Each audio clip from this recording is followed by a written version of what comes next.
Across Indonesia, forests are being razed to make way for palm oil and rubber plantations. And these are the creatures paying the price. One of the mistakes people make when trying to connect with creatures such as the orangutan is that it's not just a mindless animal, it's a person. Leif Cox is a man on a mission. He is one of the first people to reintroduce a rescued orangutan into the wild. And now, after failing to convince authorities to protect the forests, he's taking matters into his own hands. Good girl, Dora. Using donations, Cox is leasing large tracts of land in central Sumatra from the government to ensure the forests are not bulldozed.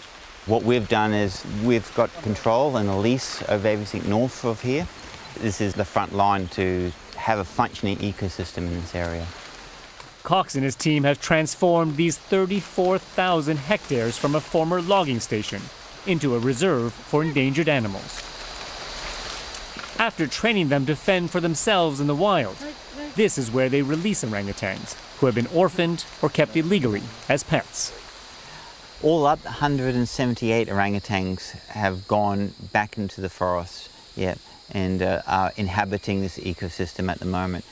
We're hoping to keep reintroducing to get a base of a minimum of 200 and to 500. But ultimately, we hope the population expands so there's 2,000 orangutans living in a sustainable population here forever. Now free to roam through the jungle, this population of orangutans has already started breeding independently. An orangutan living wild is one thing, but reproducing and producing offspring in the wild, that's the ultimate goal for conservation.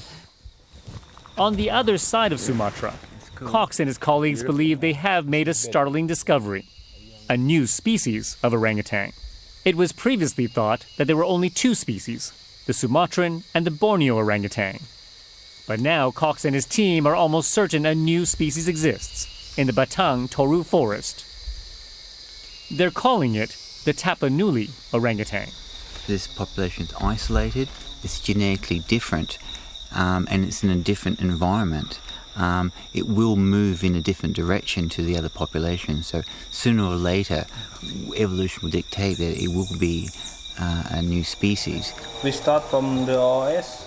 Cox works with Indonesian forest rangers to help keep illegal loggers and poachers out of the forest.